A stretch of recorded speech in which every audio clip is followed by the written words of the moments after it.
Sorry, I just. Good evening, everyone, and welcome to the Writer's Room. I am your co-host, Kat Rocha, the night editor, and with me is Jay Ishiro-Finney, author and alien in a human suit, and author of the great book Scars, which you should go buy right now on Amazon. Yes. There.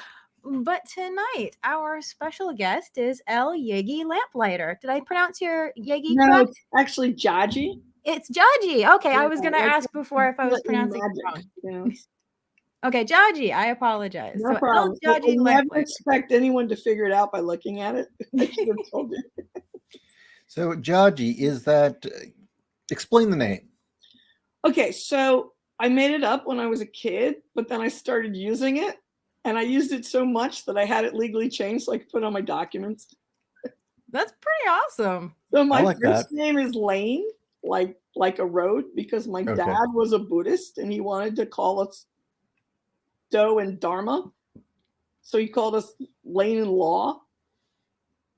And my middle name was Jenny, and I changed it to Jagi. And only in the last year or two have I found out that of my 4 great-grandmothers, 3 were named Jenny. I think I would have been a little slower to change it if I had known, but here I am.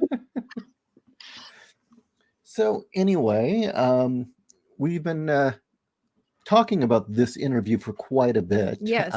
Bit of a change of pace for us. We've had a lot of people on that were primarily space opera and I guess occult crime. Mm-hmm. So this is a real shift of gears. Yeah. I mean, the only fantasy writer has been David, and his work's definitely more Howard influenced. Yours is well, what are the two? You've got 2 very popular series right now. One is the Prospero Lost series, and the other is more a YA series called Rachel Griffin. It's called the Books of Unexpected Enlightenment is the actual name. Everybody calls it by the character's name, but it's really Unexpected Enlightenment. I like that title. My writing was once described by a reader as, now let's see if I can remember this because I thought it was really good. It was C.S. Lewis meets Neil Gaiman, or for an American equivalent, Roger Zelazny meets Lloyd Alexander. And I thought that was a really good description of particularly the Prospero books. Like, if you can imagine those 4 authors. And then the Rachel Griffin books have been described as Fringe or Supernatural meets Narnia at Hogwarts, which I also really like that description because it's at Hogwarts. It's not Harry Potter, in that it's a background that has a lot in common with the idea of, it's a Harry Potter like a magic school you enjoy being at. I say that because there's lots and lots and lots of magic school books out there, but a lot of them, the school's kind of gothic and scary. So mine has in common with Harry Potter that the magic school is kind of a place you'd like to go. But the storyline really goes off in its own direction. So that's why I particularly like those 2 descriptions. I think they fit the writing pretty well. Okay, so I guess since we're starting with the Unexpected Enlightenment series, give the short pitch. Okay. Well, you know how in Harry Potter there's the Muggles and then there's the wizards. In the Unexpected Enlightenment books, Rachel Griffin is already of the world of the wise. She's like one of the wizards. And she goes off to magic school and she begins to discover that there's another world that's as hidden from the wizards as the magic sorcery world is from the unwary. They're the wise and the unwary. So, and the world that is hidden includes things like statues of women with wings and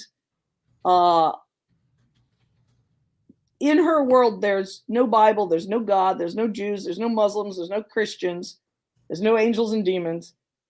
But all those things exist. Somebody has deliberately hid them. So as she goes along through her going to school adventures and her fighting demon adventures and her magical adventures, there's this undercurrent of trying to find out why the world was changed and who was responsible and what they've lost. And at the end of book 4, she's told that the one thing that was taken away from the world was more important than everything that was left in. So that's kind of that kind of book. It's part humor, part action, part romance, and has this undercurrent of mystery. There was a term we used to use, metaphysical intrigue was a term that John and I used to use for this kind of story. So it's kind of a metaphysical intrigue story with a kind of teen going to school adventure on top of it. So with so many of these magic school genre books out right now, and I guess it's been kind of a staple for over 2 decades now? Yeah. How does Rachel differ from the typical Harry Potter-esque protagonist that we usually get? Well, one major difference between Rachel and most of the genre is that she is not an outsider. She is an outsider from the weird things that were hidden even from her. But most of these stories are about, poor outsiders from the normal world who get sucked into magic. Rachel is the daughter of a duke from the world of the wise. So she's a rich girl from the magical world. And therefore, her whole experience is a little bit different. She takes the whole thing on in a very different way. And I'm trying to think of, there's quite a few differences. So I've read quite a few of the other, magic books, and there's quite a few differences, but it's hard for me to put into words quickly. It's got a lot more humor than many of them. Some of them are funny, but a lot of magic school books, as I mentioned, are a bit on the gothic side. Mm-hmm. They don't have much humor at all. And this series has a number of characters such as Siegfried Smith, the young crazy orphan. He's a young man who had never heard about magic until just recently when the books start. And he's going through what they call magic shock, which means he doesn't know it's real anymore because everything he was told was real up to that point turned out not to be real. So he's kind of crazy, but he's a favorite character of most readers. So, characters like that bring a lot of color and drama. And that's, by the way, Siegfried is John's character. So this was a role-playing game. Oh, really? Oh, okay. Yes, it was. It was run by our friend Mark Whipple, and our friend Bill played the princess, and I played Rachel originally, and John played Siegfried Smith. And so whenever I write Ziggy, I bring the scene to John for what we call Ziggification, so he can make it more Siegfried-like. Only occasionally we have something like what happened tonight where I wrote something, I read it to him, he's like, "You've got it. I can't add anything. You've got the character." So that's always a big triumph for me when I actually get Ziggy down to the point that John has nothing he can add. So then what would Ziggification be? Really, what, before and after? Well, it would be, I might write, Ziggy walks into the room and he picks up a sandwich. And when John's done with it, he's strode into the room. He's lit something on fire. He's put 2 or 3 sandwiches into his pocket. He's thrown them up in the air for his dragon to eat. It's bigger. It's more dramatic. It's always over the top. He's always over the top. So it's that kind of thing, And what would you say is the defining characteristic of Rachel? Well, Rachel, I'm going to be blunt. There's a reason I'm asking this question. Rachel is a little girl with a perfect memory that lets her see things other people are not remembering. And I think she's 2 characteristics. She's very brave and she's self-sacrificing in the sense that she's just so concerned about accomplishing what she thinks will help that she doesn't really think about herself. And she's a bit arrogant some of the time, but she balances it out by being selfless some of the time. I don't know if that's really. It's probably what I think her bravery is one of her main qualities because that's really what got her into all the trouble she's in now. Well, okay, now for I'm going to be very blunt why I asked that question. Harry Potter happened, and there was an explosion of these books, and suddenly there was a dime of a dozen female protagonist version of Harry Potter. And that's why I'm asking, how do you differ? I see. So, well, in the original game, Rachel was, I was hoping to get into, it was originally a Harry Potter game, and I was hoping to get into Ravenclaw, and I failed. The moderator wouldn't let me do that.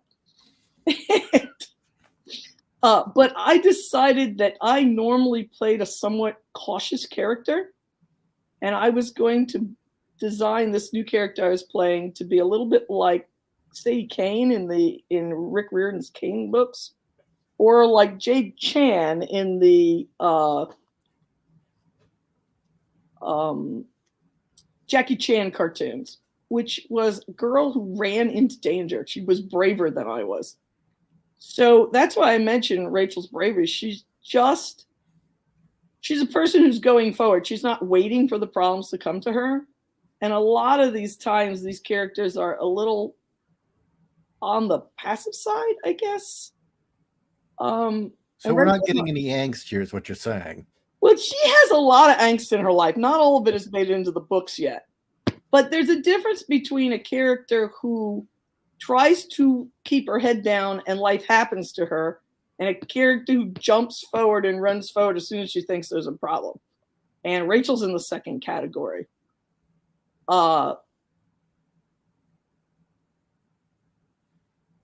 It's funny because John and I were talking about her. The other thing that makes Rachel quite different from a lot of these other characters is she's not modern. Almost all the other ones I've seen are modern girls with modern values. Rachel was raised by two people who were born in the early part of the 18th century. So she's got all these Victorian values. And she's kind of a little bit stiff, and she's modest, and she's she judges things in a very old-fashioned way. And I think that's quite different from most of the ones that I've read. Most of the ones I've read, as I say, are an outsider, a modern person coming to magic.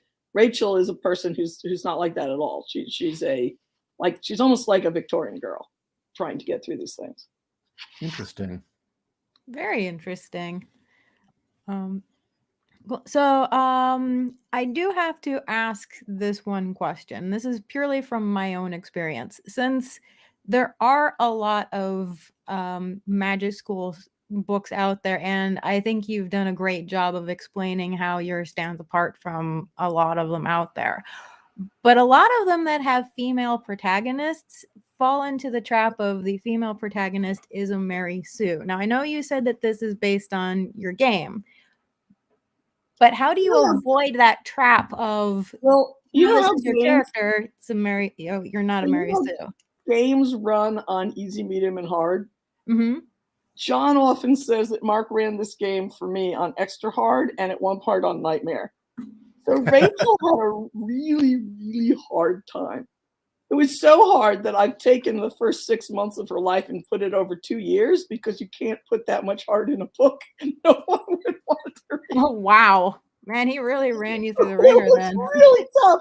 Anyway, but Rachel's just not good at a lot of things. I mean, to be a Mary Sue, you have to be basically good at everything, and you have to have everybody like you, and you have to have everything go your way. Rachel's not good at talking to people. Of the time she's talked to people in the book, at least 3 times people have stormed off and never come back, or run off crying. She's really good at a few things. She knows she's not. She has friends who are super magicians, and she's not. They're super sorcerers.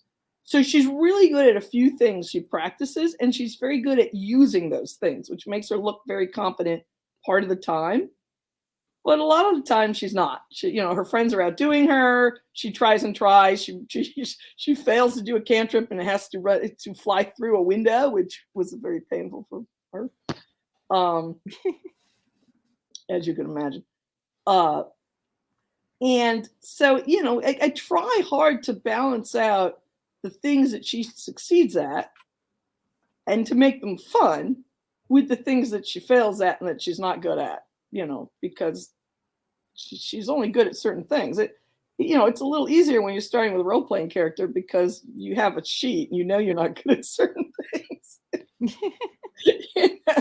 But I think that's one way in which she's different from the Mary Sue style girl. Some things are really hard for her, and some things she tries for books and books and she doesn't accomplish, and other things are really easy and she is really good. So it makes it fun for those scenes. But there's plenty of scenes where she's not successful. And I've tried to be careful. I was explained by my editor that Mary Sue's can also be people who suffer a terrible amount, but they don't seem to be affected by them. And that definitely is not Rachel. She's pretty affected by the things that happen to her. So that's not a problem. Now, since we've got a lot of gamers in the audience, I got to know, what system were you running? So I made up the system for my 7-year-old when he was 7. I mean, he's 23 now, when he was 7. And I sat down and I said, I want a game where you can play a Harry Potter character where the stats reflect the things you would have in the book. So you spent points on fame, fortune, familiar, family, and friends or contacts. And then you had scholarly abilities, innate magic, perception, and body, I think they were.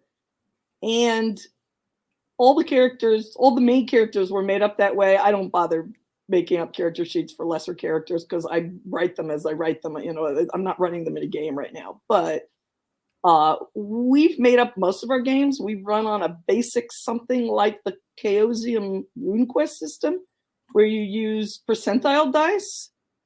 And we just, so in fact, Roanoke Academy has a website of its own. If you put in Wix Roanoke Academy, it'll come up. And on the website is the basic rules for the game, if you go to enroll now. So it has lots of funny little background stuff about the school, and it has the rules for playing the game there. So, but it was fun.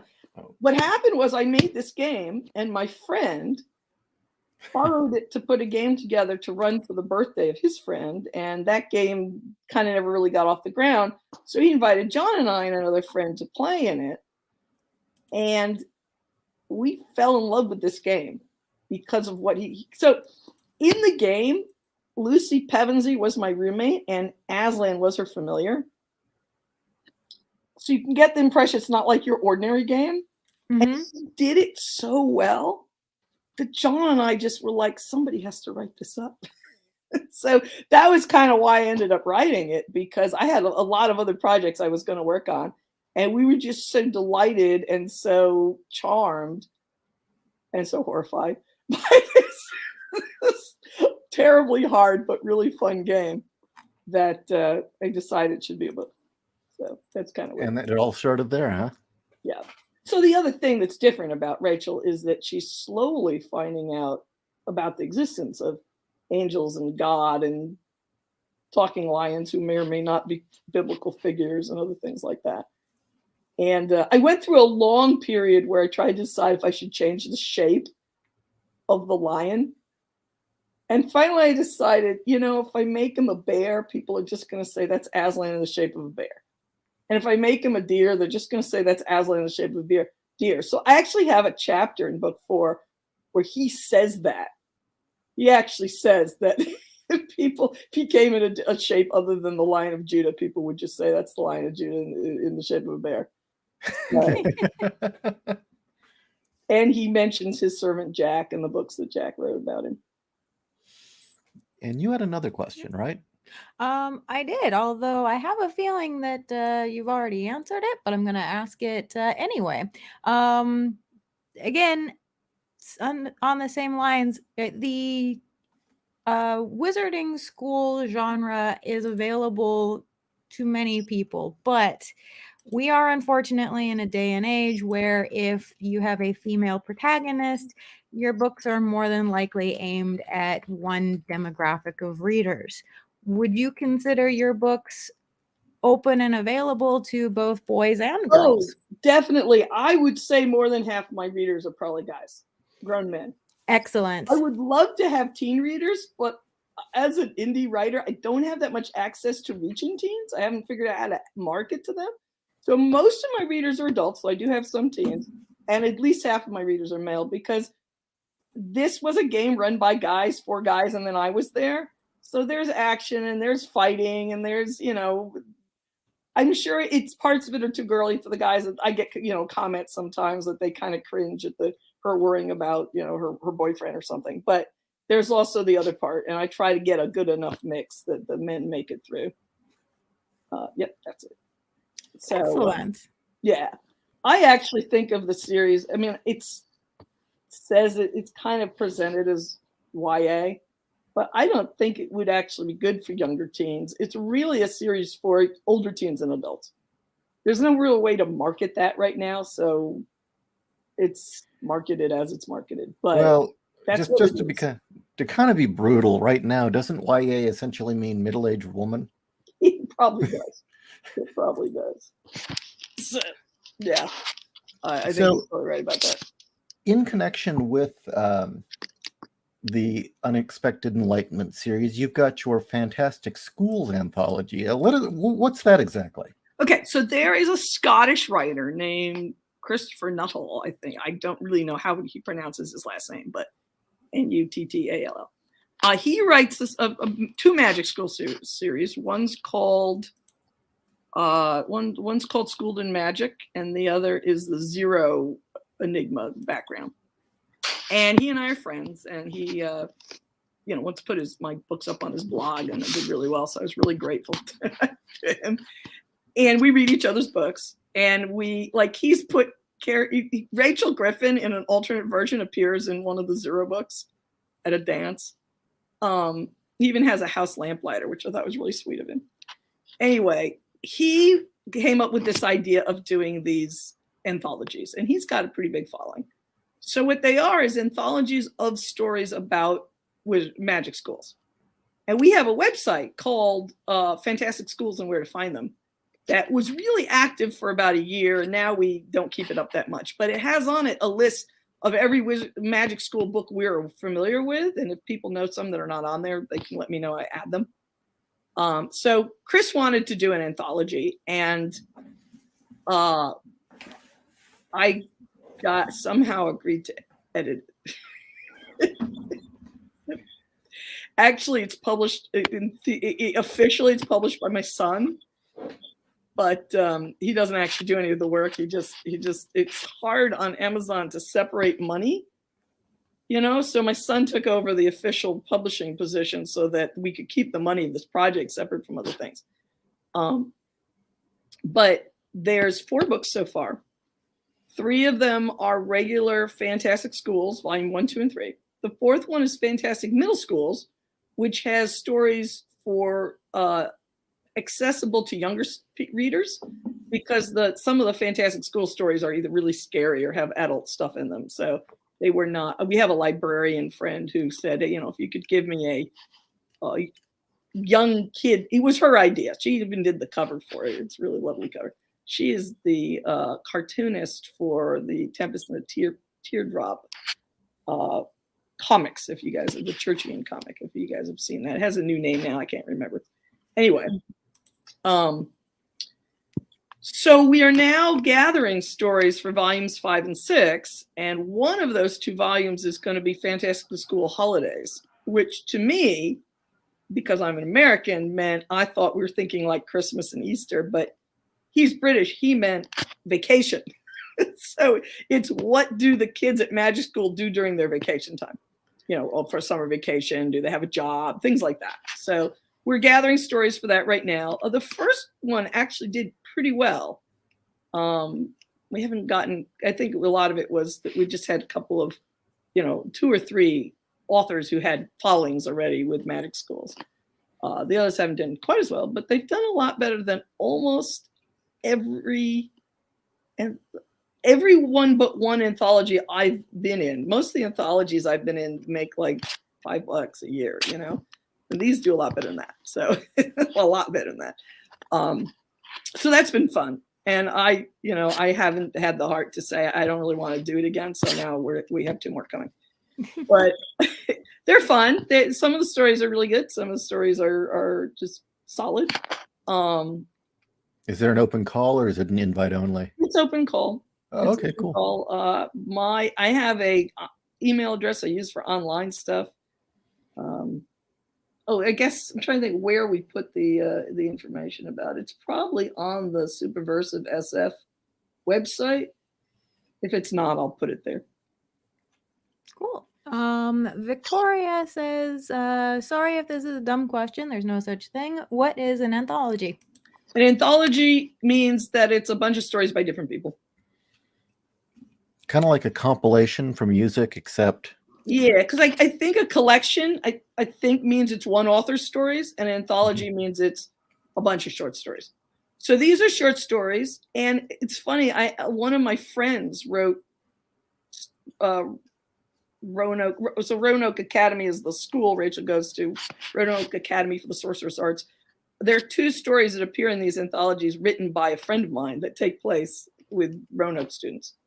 And then I wrote a story about Rachel and Siegfried. And then I wrote another story for the fantastic middle schools that's about a former circus girl who's in a wheelchair and her adventures at middle school. So, well, if you guys ever get around to doing a Fantastic Schools or Fantastic Universities Animal House edition, please let me know.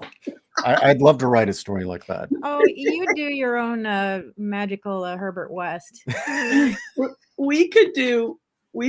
I mean, I don't know how long this is going to go, but I might suggest if these keep going, we could do one on the familiars. Just dealing with the animal things. Oh no! I meant you're thinking of a college frat thing. Yeah, and that one's probably further down the line. But I'll keep you in mind. But we have college stories in these. If you want to write a story about people at Magical Animal House Frat College, go right ahead. Hey, Chris is the guy who makes the decision, so if he likes it, goes. Okay. So they're fun. They're a fun series. I recommend them. Oh, okay. Samuel is asking again. I might have missed this, but what system did you play the RPG on, and do we get the usual fantasy creatures? It was a system I made up myself. We've been running games for 30, 40 years. We just kind of run them. We started before, and so that you can see, if you go to the Roanoke Academy site at Wix, the system for making up character is there. It has the basic rules. I believe you said you base it on percentiles. Yeah, it's a percentile dice system where the things that you have to roll for are rolled on a percentile system. A lot of it was done just by storytelling, but anything that was like battle related or where there was a real question of whether it would succeed or not was done with a roll, including sometimes whether or not you got romantically ahead was done with a roll. Not always. It depended on the situation. If you're trying something, that was questionable. Okay, so I guess unless our listeners have any questions about the Fantastic Schools type stuff, let's move on to your other series, Prospero Lost. So Prospero Lost, that also came from a role-playing game. 2 role-playing games, actually. It was the character of Miranda was a character sketch I wrote up for a Amber game, 9 Princes of Amber game that never really went anywhere. But I liked the character. And the idea for the original character was that she was the daughter of one of these immortals. And as I rewrote it 6 or 7 times, I took out a lot of the arrogant Amber qualities, but there's still a little bit of it in there. So when I say that, there's those Lassie influence, it's really obvious if you read the book.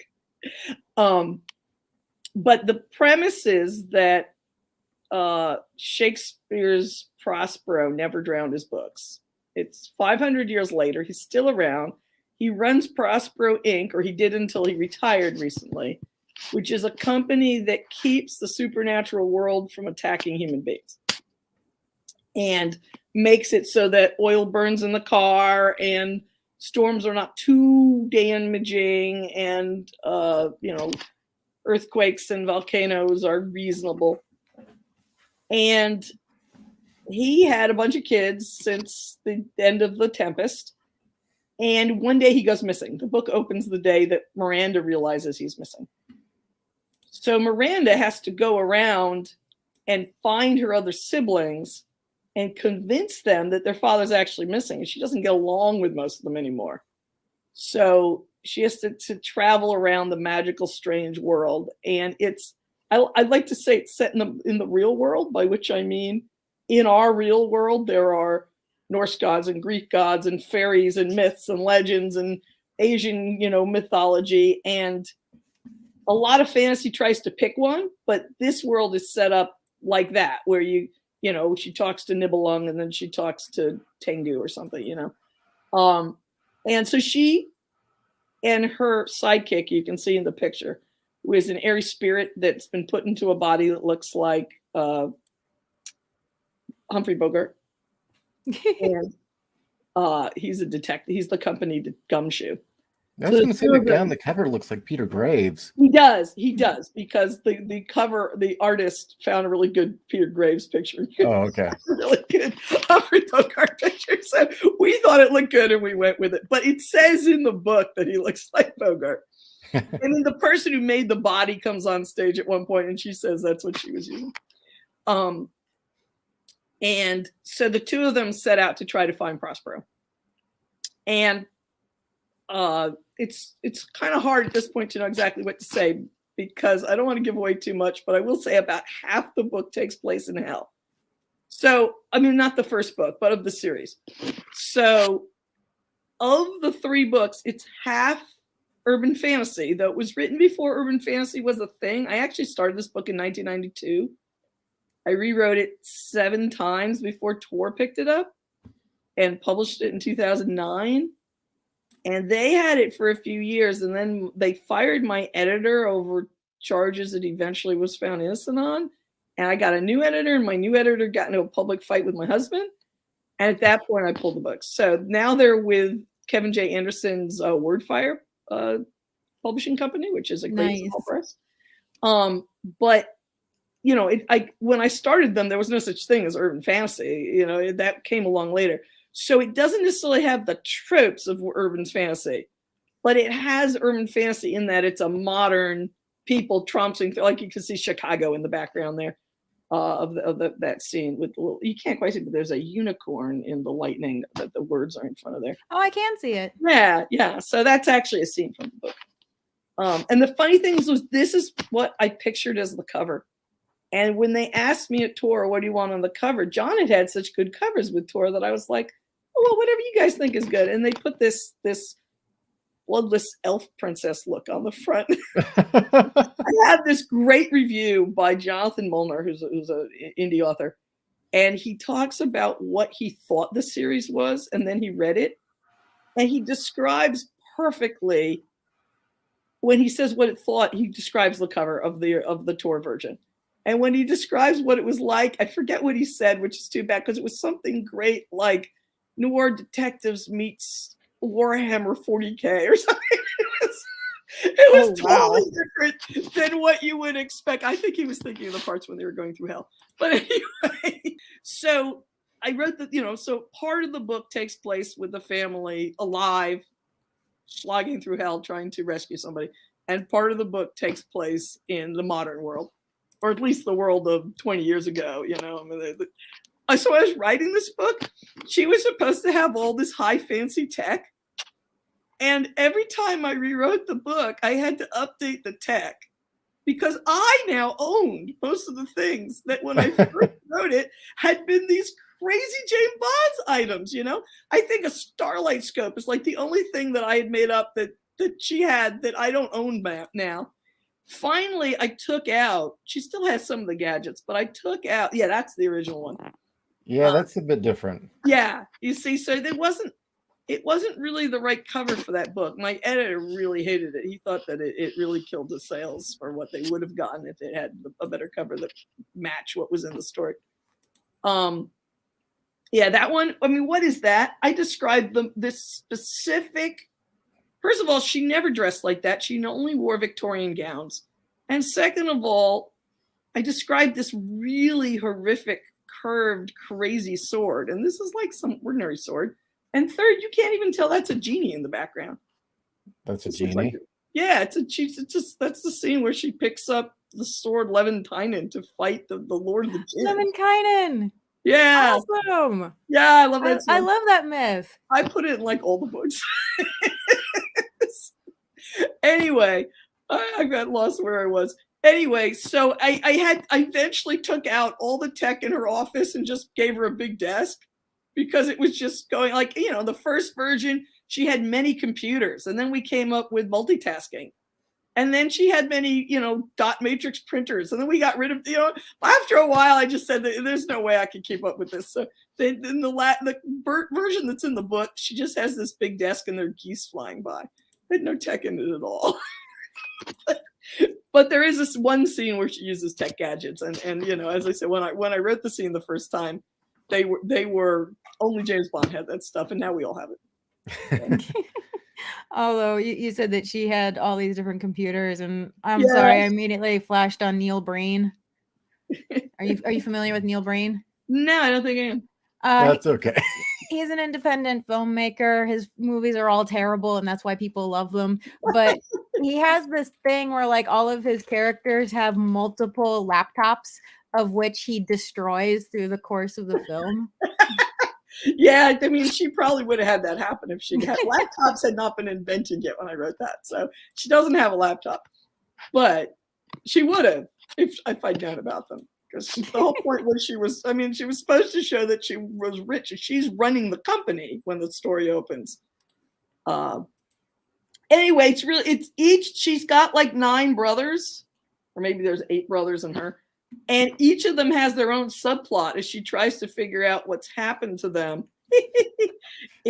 over the years, and begins to put together something that's been attacking her whole family and figuring out what it is and what her father was actually up to and whether or not he's actually evil. And it's quite, and the fun thing about that series is because I could write the whole thing over and over again before it went to be published, it's really tightly tied together from the beginning to the end. Like there's one character that if you reread the book, everything he says has a different meaning than like when you read it the first time, because he's actually saying all sorts of things that make sense if you know what he's talking about, but he sounds like he's crazy. So that was really fun to do. And I have people who've reread it a number of times and really enjoyed it. That makes me really happy. So. And actually, that's important. It's one thing to give your audience a good story. I mean, that's hard enough as it is. But to have something that has staying power where you can read it 2, 3, 4 times. I mean, yeah, I know someone who's read the first Rachel Griffin book 7 times. Oh, wow. It's just such a cool thing. And I personally don't think I think it's my weakest book. I mean, I'm not saying it's a bad book. It's just trying to start off. I had to set so much up. I don't think it's as good a book as the later books. From the 3rd book on, they're a little tighter done. There's a lot of good in it. I just reread them myself because I'm working on book 6, so I had to reread them to remember. So I didn't realize when I started all this what a stupid idea it is to write a main character who has a perfect memory. Oh, it's because I don't have a perfect memory, and she has to have the same opinion about a subject I mentioned in one paragraph, because she would remember what she used to think about it. Oh no. Okay, so that's a bit of writing advice right there already for all of you. I would seriously consider not giving your main character that power if you have control. If you're an aspiring writer or just starting out, when you're thinking of various abilities or powers or special abilities for your character, perfect memory, no. Miranda was a lot easier because Miranda actually was suffering from the fact that 500 years is too long for human memory, and she would forget things or misremember them. Like at one time, she realized that she was remembering the character from the Tempest play and not a real person as to what someone looked like, you see. And that was easy to write because there was, they were confused and occasionally they hid the past. And so she could be wrong about things. But Rachel's a lot harder to write. And the funny thing is that I was the one who made up the system where it said that if you, in the role-playing game, you have a star. If you put your star in something, you're extra good at it. So I put my star in for Rachel in scholarly pursuits because I said I wanted her to be in Ravenclaw originally, and it just said in the game I had made up years before, if you have a star in scholarly, you have a perfect memory. So that's how Rachel got perfect memory. Maybe it should be changed to mostly perfect. I just say, if in the future I warn people, you'll learn from my mistake. So. Okay. The other one I wanted to ask about is you've got this collection of your work. So I have a friend who runs eSpec, which is a small press. And when she started it, she said, I really need some things to publish. Do you have any short stories? I was like, no, I don't write short stories that often. I think I have 3. And I looked and I had a whole collection's worth of short stories. So that is my short stories. And the only comment I can make about it is that a friend of mine read it about 2 years ago and he said, you don't have info dumps. And I said, that's good. That's very important. I don't usually, because of the way I write, I try to set things up and put it together. And a lot of the information I put in dialogue, so it doesn't come over like an info dump. But I was kind of flattered by him noticing that there weren't really many info dumps in my brand. So both you and John C. Wright kind of have a thing for the Fae, right? You like getting into I mean, I really love fairy tales and magic, fairies, fae things, and I have since I was little. I have this book that I was given by a teacher when I was in like 9th grade, 10th grade. That's the Folklore, Myths, and Legends of Britain. Was put out by Reader's Digest. It's like a huge, thick book. And it goes town by town in England with like their ghosts and their demons and their I'll need to look for that. Stuff. And I used to read this all the time. I read the fairy tale books, like the red one and the blue one and stuff. And there wasn't as much fantasy you could already put into stories when I was young. You could probably list on 2 hands the really well-known, the good fantasy books. So most of what I read was myths and fairy tales. Nowadays you could read fantasy books all the time. And I have friends, even only 10 years younger than me, who never had to read any of the original material because there were so many fantasy books available to read. They didn't even read the fantasy books I read. They read the next generation, But it came out for both John and I that we read a lot of the background stuff. We read the fairy tales. We read the myths of different nations. I spent one summer once reading myths from all around the world, which was a lot of fun. But weren't you involved in an anthology called Badass Fairies? I was. Yes, I was. I was editor for that too. In fact, the same person who put out the In the Lamplight put out the Badass Fairies. And those were, again, that was done kind of when urban fantasy was new. So we didn't market it as urban fantasy, but basically that's what it was. It was, fairy tales told from a BA point of view, and kind of tough, a lot like what is now urban fantasy. And so I helped edit that, and I think I read a story for each anthology. And I think they're out of print, but there is still a Best of Badass Fairies. And they took the best stories from the 4 anthologies. And that one's still available. You can get it. I think my story in there is about a British, during World War II, there's a young woman who's part of the not the air, what do they call it? The Royal Air Force, I guess. Anyway, there's a fight between Santa Claus and some Nazi airplane. He's got a gremlin. I like. I would be for that. So a badass fairy in the RAF doing battle with Nazis to save Santa Claus. Fun story. It's a fun story, and I really it was a fun thing to do those anthologies, and I haven't actually sat down and read the best of, because I just read them as we put them together. But considering that it's the best of 4 anthologies, it's probably even more fun than the originals, you know, because it's just the best stories put together in there. So as we're coming up to the end of the hour, we got about 15 minutes. I'm going to again encourage all of you out there to ask your questions if you've got it. Anything about her books, anything about if you want writing advice, now's the time to ask. But in the meantime, I would like to ask, aside from telling authors, don't give your character a perfect memory, what other advice would you give to people out there who are trying to break in? I mean, it's a really weird time in publishing. It really is. And, you know, so when I was a kid, I read this book, The Awful Truth About Publishing. And I really took it to heart, and I did everything you were supposed to do, you know, and it basically said you can't get into publishing if you don't know somebody. So I went to work for a publisher when I was right out of college for a month. And then I got mono, and I didn't work there any longer. But I actually worked for that same person later, and he became my editor. He's still my editor now. And everything's different now. You know, it used to be this wonderful world for writers where there was no advertising that worked at all. There was nothing you could do to sell books except for write better books. It was like the perfect situation, you know, and it's not like that at all. What's going on right now is that basically nobody knows. There are people who put out things about what you can do to sell at the moment, but a lot of the ones that were true 2 years ago are just, it's changed now. Things that were working 2 years ago don't work. Things that were working 4 years ago didn't work 2 years ago. So it's really up in the air. I'm kind of thinking what probably is still in motion, because it seems to me that Amazon does some things well and it's kind of the center now, but other things it doesn't do well.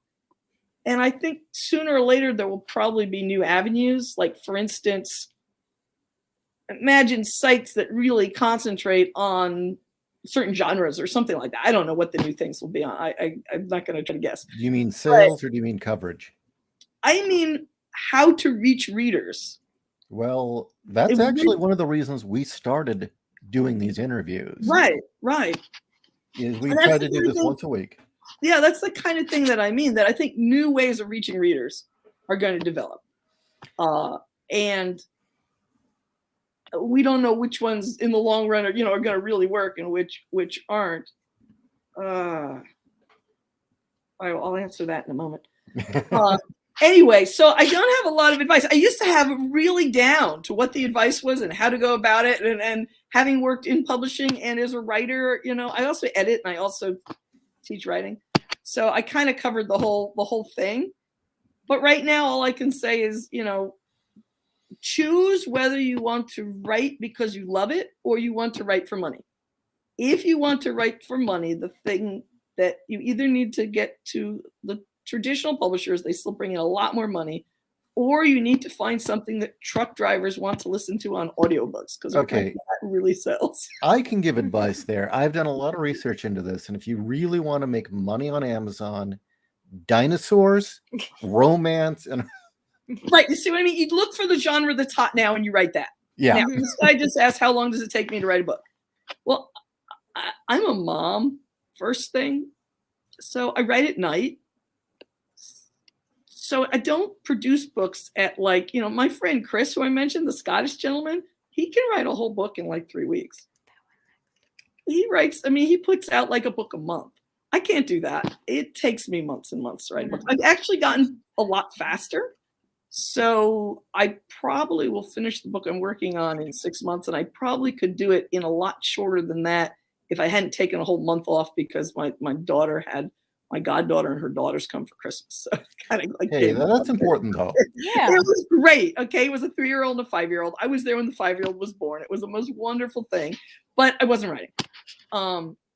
So it takes me a while. I'm not super quick. I'm not good at things like picking a genre. It's like I listen to the Divine Muse and I write down what comes to me, and I'm scribe under orders. So I'm not really shifting to be where the money is. So that's why I say you have to decide, you know. I mean, I don't think there's anything wrong with writing what's selling, and if I thought I could do it, I probably would. But you know, you kind of have to decide. And if you want to write what's selling, look for what's selling, and you can make money. There's a lot of people there making, you know, nice money, and that's great. Otherwise, you just do the best you do and you try to get it out there and hope sooner or later that, you know, you get to a level. And as I say, we had it all worked out exactly what to do. And where John and I both got, you know, we had a lot of friends who never got picked up by traditional publishers. We both got picked up by Tor. We really worked hard for about 15 years and got, you know, as I said, I had to rewrite my book 7 times before my editor would buy it. So we, you know, I really put it, and then the whole world changed, you know? So I'm like, well, I just keep working, you know, I'm not going to give up, but I have a lot less advice than I used to. I do have some writing advice that I'm one of the few people who gives this advice. Like in this position looks so weird. Sorry about that. And that is, be really careful about outlines. I've seen more people stop writing and never finish a book they really liked that I thought was good because they wrote an outline than any other thing. And that is because some people can sit down and write an outline and they write a book and they do a great job, and that's wonderful. And other people, the creative process is what's making them write. It's the actual act of figuring the story out that makes it fun.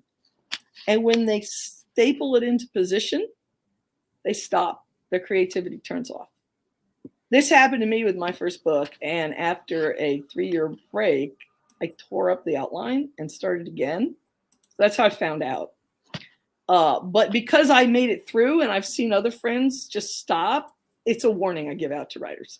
You know, if you can outline, great. If you stop, tear up the outline and go back to wherever it was you really were excited about, and just put in new creativity and go in a slightly different direction and see if you can pick it up again. That's my writing advice. That's really good advice. Well, I also have a writing course. So when I was working for Superversive Press, we were doing the art and craft writing course. And we did a crowdfunder and raised money for videos for this writing course that's based on writing course I gave, which based on the when I was learning to write, I would write down writing tips. And then for a while, I was doing a blog where I do Wright's Writing Corner.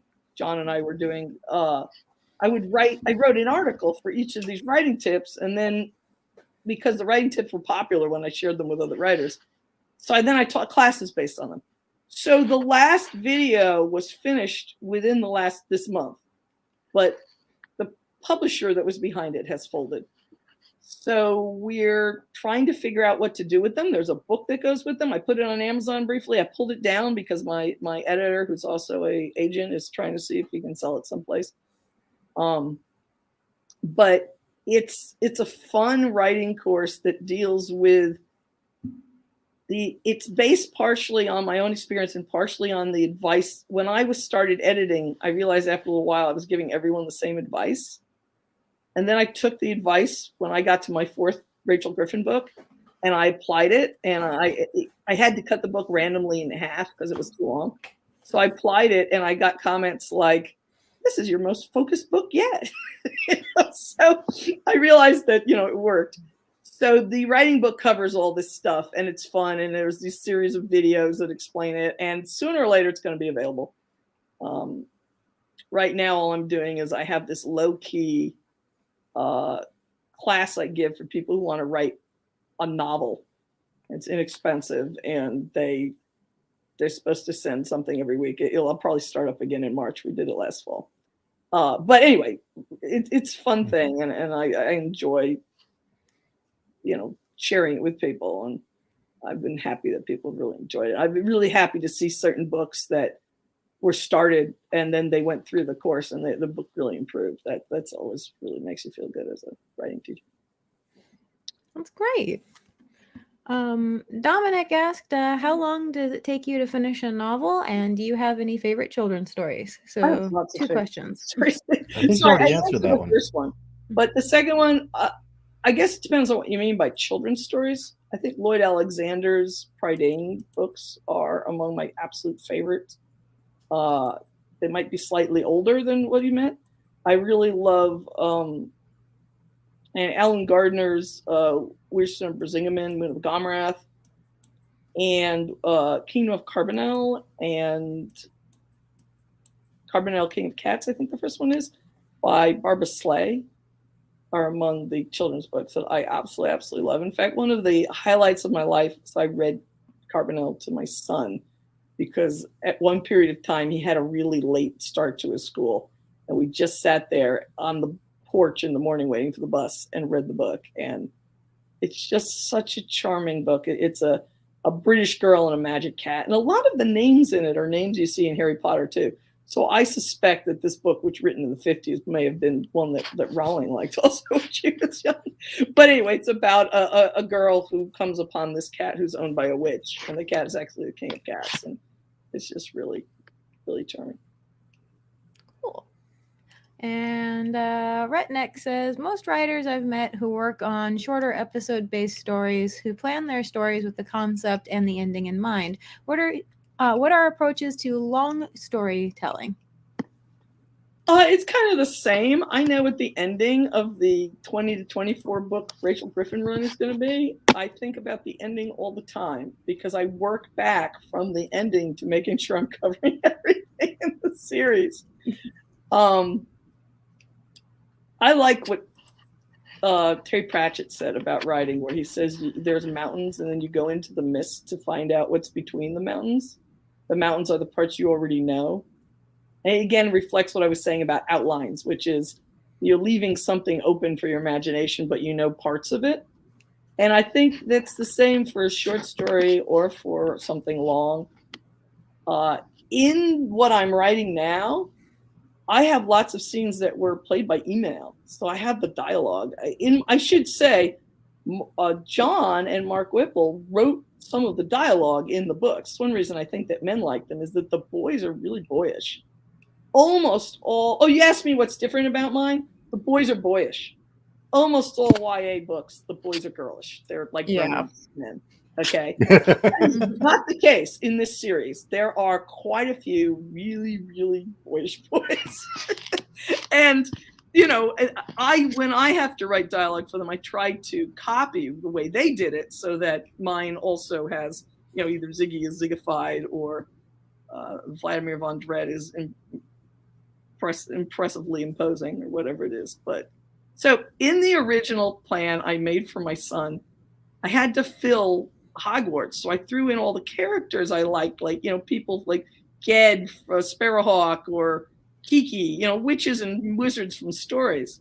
So when my friend Mark did his version of the game, he threw all in the characters he liked, including comic book characters. So when I write the book, I have to take all these copyright characters and I have to not only write a book, I have to invent the whole world they came from, because in his version, all these people had been brought to Earth from worlds, many of which had been destroyed. And so it's been really interesting experience trying to make up, you know, in his version, the head of Slytherin was 18-year-old Dr. Doom. He's one of the major characters in the story. So I had to make up my own version of Dr. Doom, and that was a lot of fun. So, but he is not girly. So that's one of the differences. I think that's why, maybe one reason why a lot of guys like the book is that the guys are guyish. Very cool. Well, we've come to the top of the hour. Yes. What would you like to promote, and what would you suggest people check out? Well, the first Rachel Griffin book is free on Amazon or on Kobo. It's too bad. You know, I suddenly realized I had a promotion I'm in. I could have given you guys to promote, but I don't know where it is at the moment. But anyway, it's free. So, you know, it's a good place to start because you can try it. If you don't like it, you haven't lost very much. I encourage people to try the Fantastic Schools books because it's a great opportunity to try a whole bunch of writers at once. Many of them also have, I have this excellent narrator. The first one is a little bit rocky, but the rest of the audiobooks are really good. And I didn't realize that there was a big downside to having a really international group because there's 6 million and 2 accents in my books. And my poor narrator has to learn each one. But she really does a great job of trying to give accents to the many characters with their crazy origins. You know, when reading on the air, if we hit an accent that we can't do, just to make sure that we're politically sensitive, we have Kat do it as Bela Lugosi. Yeah. And I have made up ones too, because the other player in the game played the Princess of Magical Australia. Magical Australia accent's different from a regular Australia accent. So anyway, the audiobooks are fun. You know, I go out and buy them, because then my lovely narrator gets some of the money too, and she did the whole thing just because she loves the series. So, you know, I really like it when she gets paid. And links are in the description to everything: her website, yes. Her Amazon site, all that. And you probably said it, but I don't recall. Can people find where your classes are on your website? I don't really have anything going at the moment. I do have an art and craft of writing Facebook group. Anybody's, you know, can apply to join, and I'll let you in. The classes, basically, they're in limbo at the moment. God willing, they will have a place by next year, but we don't really. The videos aren't available yet. The book is currently being chopped around, and I'm only teaching the novel writing class at the moment. Probably next year I'll do something, maybe in the fall, but right now there's really nothing. But they can contact me, and I'll put them on the list if they want something. I'm on Twitter. I'm on Facebook. I'm all over the place.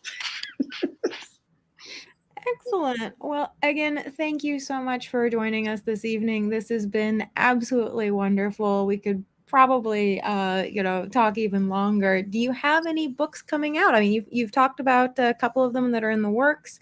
Do you have estimated times of arrival for any of them?